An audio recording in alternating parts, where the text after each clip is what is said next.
Varicose veins కి సరైన చికిత్స కోసం సంప్రదించండి ఎవిస్ హాస్పిటల్.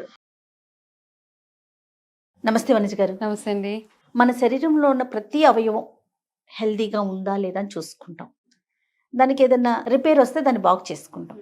అది దాని ఒక సైన్ చెప్పేస్తుంది మనకి. ఆ సైన్ తెలిసిపోతూ ఉంటుంది.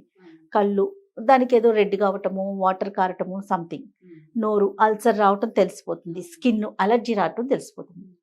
హెయిర్కి ఎట్లా తెలుస్తుందండి మన హెయిర్ హెల్దీగా ఉందా లేదా? మనం రకరకాల ప్రోడక్ట్స్ దాని మీద వేసి రుద్ది వాడి అన్ని పనులు చేసేస్తూ ఉంటాం. అవునండి. కానీ అది హెల్దీగా ఉందా లేదా, మనం ఇచ్చే ప్రోడక్ట్స్ అది తీసుకుంటుందా లేదా, రైట్, ఎట్లా తెలుస్తుంది వనిజ గారు? ఛాన్స్ ఉందా? ఉందండి, డెఫినెట్గా ఉన్నాయి. మన జుట్టు ఎట్లాంటి జుట్టు అంటే, మనం డే ఇన్ డే అవుట్ ఏం చేస్తామంటే, నూనె రాయడం దగ్గర నుంచి మొదలు పెడితే షాంపూ, కండిషనర్, కెరాటిన్ థెరపీస్ అని, లేకపోతే రకరకాల హోమ్ ట్రీట్మెంట్స్ ఇవన్నీ చేసేస్తూ అన్ని రకాలు వాడతాం. సో అన్ని ఎందుకు చేస్తామంటే హెయిర్ హెల్దీగా ఉండాలని. చాలా అందరికి ఏది ఎలా ఉన్నా జుట్టు మాత్రం బాగుండాలి, ఒత్తుగా ఉండాలి, బాగుండాలి, సిల్కీ కంటే మేనేజబుల్ గా ఉండాలి. ఇక్కడ సిల్కీ హెయిర్, రఫ్ హెయిర్ పక్కన పెట్టేస్తే, బికాస్ ఒక్కొక్క వంటి తత్వం ఒక్కొక్కలా ఉంటది కాబట్టి, వాత తత్వం ఉన్న వాళ్ళకి డెఫినెట్ గా డ్రై హెయిర్ ఉంటుంది, అలాగా కఫ తత్వం ఉన్న వాళ్ళకి కొంచెం ఆయిలీగా. సో ఇలా ఆయుర్వేద ప్రకారం చూసుకుంటే హెయిర్ టైప్ కూడా కొంచెం డిఫర్ అవుతూ ఉంటుంది. అయితే ఈ ప్రోడక్ట్స్ మనం ఇన్ని డబ్బులు ఖర్చు పెట్టి ప్రోడక్ట్స్ వాడుతున్నప్పుడు అదేమంటే ఏ ప్రోడక్ట్ వాడినా మనకి అది వర్క్ అవ్వాలి, మన హెయిర్ మీద వర్క్ అవ్వాలి. హెయిర్ మీద వర్క్ చేస్తుందా లేదా, మీ హెయిర్ని ఇంకా ఫర్దర్గా డ్యామేజ్ చేస్తుందా అని ఒక చిన్న హెయిర్ పోరోసిటీ టెస్ట్ అని ఒకటి ఉంటుంది అనమాట. ఆ టెస్ట్లో మనమే చేసుకోవచ్చు, అక్కడ ల్యాబ్కి వెళ్ళక్కర్లేదు. ఇంకా బాగుంది. సో జుట్టుని ఏం చేస్తారంటే, మీరు ఫస్ట్ థింగ్ మన జుట్టు మాయిశ్చర్గా ఉండాలి, మాయిశ్చర్ లాక్ చేస్తూ ఉండాలి.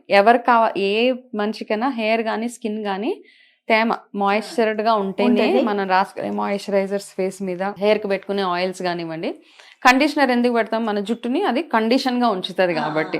ఒక రఫ్ హెయిర్ ని ఎట్టు పడితే అటు వెళ్ళిపోయే హెయిర్ ని కండిషన్ పెడితే అది మనం ఎట్లా చెప్తే అట్లా ఉంటుంది కాబట్టి కండిషనర్ అనమాట. ఆ కండిషనర్ అవసరం లేదు. బేసిక్ గా ఏంటంటే conditioner comes with lot of chemical. So conditioner కి ఆల్టర్నేటివ్స్ మనం తర్వాత మాట్లాడుకుందాం, కండిషనర్ లేకుండా ఎట్లా ఆల్టర్నేట్స్ చేయాలని. అయితే ఆయిల్ మసాజెస్, నేను పెట్టుకునే ఆయిల్, రోజు ఆయిల్ పెట్టుకుంటాం, రకరకాల ఆయిల్స్. ఆ ఆయిల్ అంతా మసాజ్ చేసేసి జుట్టుకు రాసేసి వదిలేసి నెక్స్ట్ డే హెయిర్ వాష్ చేసుకుంటాం. సో నేను పెట్టుకున్న ఆయిల్ నా బాడీ, నా స్కిన్లోకి వెళ్ళి, నా ఫాలికల్స్లోకి వెళ్ళి నా హెయిర్ని ప్రాపర్గా ఉంచుతుందా? సో హెయిర్ పోరోసిటీ టెస్ట్ అంటే, మీరు మీ జుట్టు నుంచి ఒక తల వెంట్రుకి తీసి ఒక గాజు గ్లాస్లో వేయండి, వాటర్ ఉన్న గాజు గ్లాస్లో. ఆ గాజు గ్లాస్లో వేసినప్పుడు మీ హెయిర్ ఏదైతే ఉందో, ఒకటే వెంట్రుక, ఫుల్ లాంగ్ హెయిర్ ఒకటి తీసి ఆ గ్లాస్లో వేసినప్పుడు అది మొత్తం కిందకి మునిగిపోతే మీ హెయిర్, మీ జుట్టు మంచి మాయిశ్చర్గా ఉంది. మీరు పెట్టే ప్రోడక్ట్స్ కానివ్వండి, మీరు యూజ్ చేసే ఆయిల్స్ కానివ్వండి, ప్రాపర్గా షాంపూస్ ఇవన్నీ కెమికలే.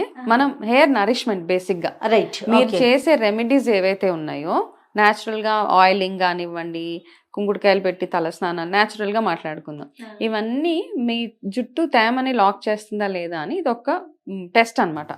అడుక్కు వెళ్ళిపోయిందంటే యువర్ హెయిర్ ఈజ్ గుడ్, చాలా బాగుంది, మీ జుట్టు హెల్దీగా ఉందని ఒక సైన్ అది. ఓకే, సెకండ్ది ఏంటంటే మధ్యలో ఉంటుందన్నమాట హెయిర్. వాటర్లో వేస్తాం కదా, ఫుల్ గ్లాస్ ఆఫ్ వాటర్లో హెయిర్ వేస్తే కిందకి వెళ్ళిపోయింది హెల్దీ హెయిర్. మధ్యలో ఉన్న హెయిర్ అప్పుడప్పుడు ఇంకా డ్యామేజ్కి రెడీగా ఉందన్నమాట, కొంచెం డ్యామేజ్ అవుతుంది కాబట్టి ప్రాపర్ కేర్ తీసుకుంటే సరిపోతుంది. కేర్ అంటే ఎట్లాగా, ఇంటర్నల్గా కేర్ అనమాట. ఇక్కడ ఎంత నూనె రాసినా ఇంకేం అవ్వదు అక్కడ.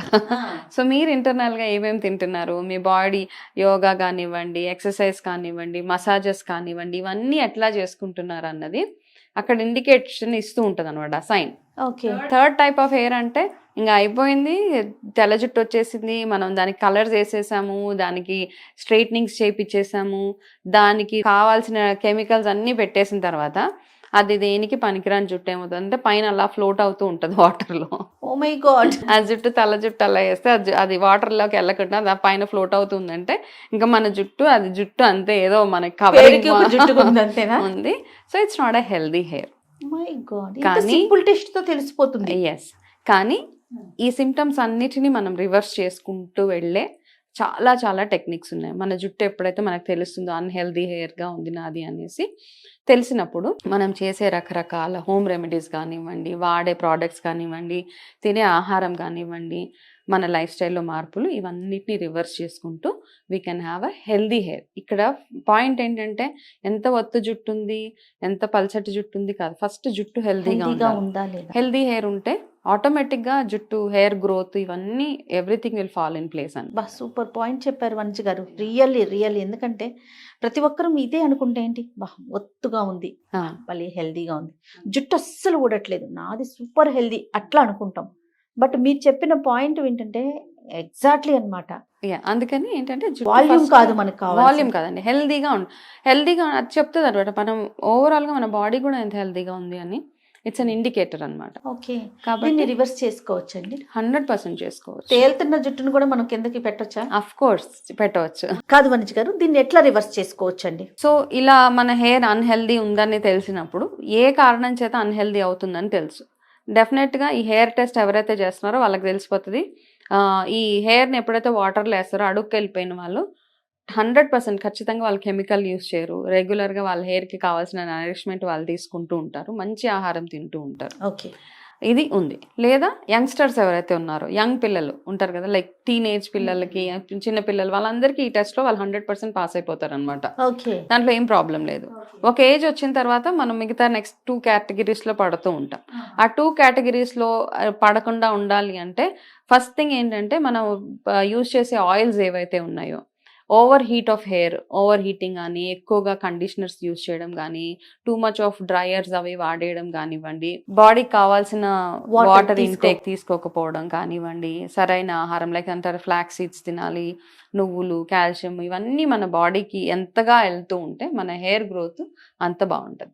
కాబట్టి ఇవన్నీ మనం రెగ్యులర్గా యాడ్ చేసుకుంటూ ఉంటే ఈ హెయిర్కి ఒక సెట్ రొటీన్ ఉంటుంది అనమాట. వారంలో కొంతమంది ఒకటే రోజు ఆయిల్ పెట్టేస్తే సరిపోతుంది అనుకుంటూ ఉంటారు. అవునండి. కాకపోతే 7 రోజులకి మీ యాక్టివిటీస్ డివైడ్ చేసుకుంటూ ఉండాలి.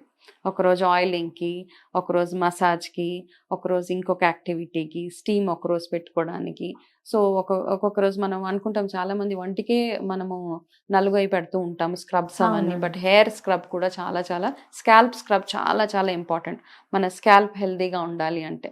బికాస్ స్కాల్ప్ అన్హెల్దీగా ఉంటే దాంతో వచ్చే రకరకాల ఇన్ఫెక్షన్స్ అవన్నీ ఉంటాయి. కాబట్టి ఆ స్క్రబ్స్ గురించి మనం మళ్ళీ మాట్లాడుకోవాలి. డెఫినెట్గా ఏదేమైనా లైఫ్ స్టైల్ మోడిఫికేషన్స్ చేసుకుంటే మనం రివర్స్ చేసుకోవచ్చు. హెయిర్ హెల్దీనెస్ ని మళ్ళీ మనం తీసుకోవచ్చు. 100% చేసుకోవచ్చు అండి. సూపర్ అండి. మరిన్ని టిప్స్ అందించాలి వనిజ గారు. డెఫినెట్గా. థ్యాంక్ యూ సో మచ్ అండి. నమస్తే.